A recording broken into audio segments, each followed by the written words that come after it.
సంగారెడ్డి జిల్లాలో సైబర్ నేరస్తుల వలలో ఓ అడ్వకేట్తో పాటుగా ప్రైవేట్ వ్యక్తి చిక్కాడు. 41 లక్షల రూపాయలను పోగొట్టుకున్నారు. అమీన్పూర్ పరిధిలోని నందన్ మెడోస్కు చెందిన ఒక ప్రభుత్వ ఉద్యోగికి పార్ట్ టైం జాబ్ అంటూ సైబర్ నేరస్తుల నుండి ఓ మెసేజ్ వచ్చింది. అతడు దానికి స్పందించిన తర్వాత వివరాలను నమోదు చేశాడు. ఆ నిర్వాహకులు అతడికి ఒక ఐడి క్రియేట్ చేసి డబ్బులు పెట్టి వారికి ఇచ్చిన టాస్క్లను కంప్లీట్ చేస్తే కమిషన్ ఇస్తామని నమ్మించారు. దీంతో ఉద్యోగి 15,37,000 చెల్లించాడు. చివరికి తాను పెట్టిన నగదుతో పాటుగా కమిషన్ కూడా ఇవ్వాలని అడగడంతో వారు స్పందించలేదు. సైబర్ నేరస్తులు స్పందించకపోవడంతో మోసపోయానని గ్రహించిన ఉద్యోగి సైబర్ పోలీసులకు ఫిర్యాదు చేశాడు. దీంతో అమీన్పూర్ పోలీసులు కేసు నమోదు చేసుకుని దర్యాప్తు చేపట్టారు.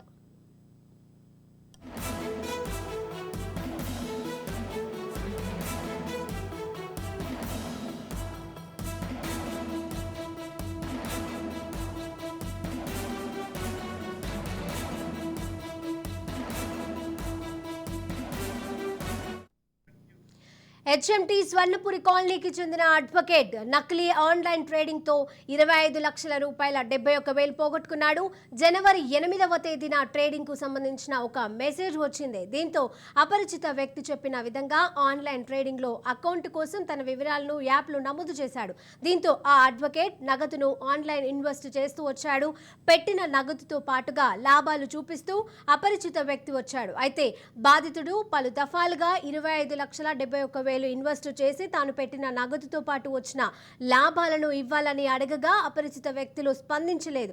దీంతో బాధితుడు తాను మోసపోయినట్లుగా గుర్తించుకున్నారు. ఇద్దరు బాధితులు ముందుగా సైబర్ క్రైమ్ పోలీసులకు ఫిర్యాదు చేసి అనంతరం అమీన్పూర్ పోలీస్ స్టేషన్లో ఫిర్యాదు చేశాడు. కేసు నమోదు చేసుకున్న పోలీసులు దర్యాప్తు చేస్తున్నట్లుగా తెలిపారు.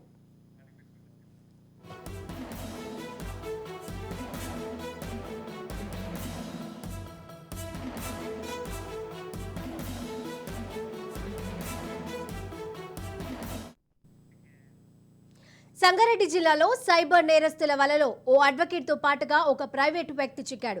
41 లక్షల రూపాయలను పోగొట్టుకున్నారు. అమీన్పూర్ పరిధిలో నందన్ మెడోస్కు చెందిన ఒక ప్రభుత్వ ఉద్యోగి అలాగే ఒక అడ్వకేట్ ఇద్దరు కూడా మోసపోయినట్లుగా గ్రహించారు. ఆ తర్వాత పోలీసులకు ఫిర్యాదు చేశారు. ఇక ఇదే అంశానికి సంబంధించి తాజా అప్డేట్స్ మా ప్రతినిధి అనిల్ అందజేస్తారు. అనిల్. శిరీష, సంగారెడ్డి జిల్లా అమీన్పూర్ పోలీస్ స్టేషన్ పరిధిలో ఈ సైబర్ నేరగాళ్లు చాలా అరాచకాలు బాగా ఎక్కువైనాయి.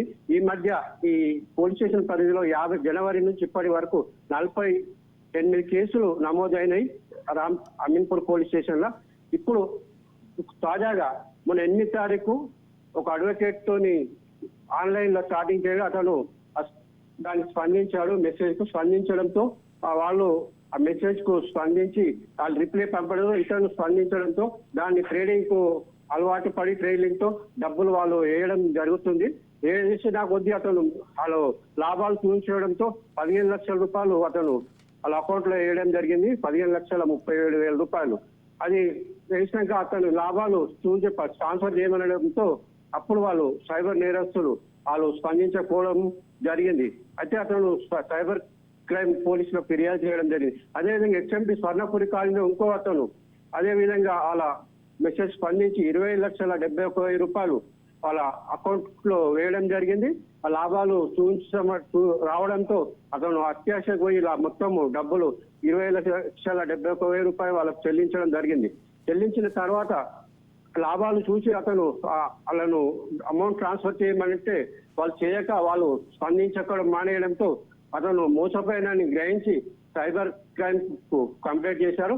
అదేవిధంగా సైబర్ క్రైమ్ కంప్లైంట్ తర్వాత అమీన్పూర్ పోలీస్ స్టేషన్ లకు వచ్చి కంప్లైంట్ చేయడం జరిగింది. మొత్తం పోలీసులు ఇప్పటి వరకు 48 కేసులు అమీన్పూర్ పోలీస్ స్టేషన్ లో నమోదైనాయని చెప్పారు. సిఐ నాగరాజు చెప్పడం జరిగింది. అదేవిధంగా మొత్తం సాఫ్ట్వేర్ ఎంప్లాయీస్ దీనికి అలవాటు పడి మొత్తం ట్రేడింగ్ లో పాల్గొంటున్నారు. కాబట్టి ఎంప్లాయీస్ మొత్తం చాలా కాలనీలు ఉన్నాయి అమీన్పూర్ పోలీస్ స్టేషన్ పరిధిలో.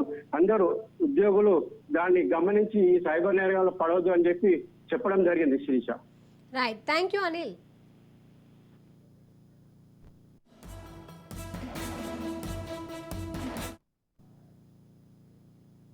పోలీస్ స్టేషన్ పరిధిలో ఈ సంవత్సరం జనవరి 1 నుంచి ఇప్పటి వరకు దాదాపు 48 కేసులు ఆన్లైన్ ఫ్రాడ్ కేసెస్ రిపోర్ట్ అయినాయి. ఎక్కువ శాతం అమీన్పూర్ ఏరియాలో కాలనీస్లో సాఫ్ట్వేర్ ఎంప్లాయీస్ ఉండడం, మాక్సిమం విక్టిమ్స్ కూడా సాఫ్ట్వేర్ ఎంప్లాయీస్ కావడం జరుగుతుంది. అందరికి కూడా నా విజ్ఞప్తి, పోలీస్ తరఫున విజ్ఞప్తి ఏంటంటే, తెలియని అపరిచిత వాట్సాప్ గ్రూప్ లో ఎంటర్ కావడం కానీ, టెలిగ్రామ్ గ్రూప్ లో ఎంటర్ కావడం కానీ, అపరిచిత లింక్స్ క్లిక్ చేయడం కానీ ఇలాంటివి చేయొద్దు. మేము కూడా రెగ్యులర్ గా సైబర్ సెక్యూరిటీ ఇన్స్పెక్టర్ గారితో కలిసి కాలనీస్ లో అవేర్నెస్ ప్రోగ్రామ్ పెట్టడం జరుగుతుంది.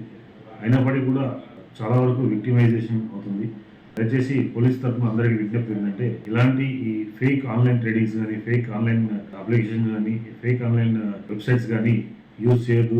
అలాంటివి వస్తే ఇమీడియట్గా సైబర్ క్రైమ్ పోర్టల్ కానీ లేదా 1930 కానీ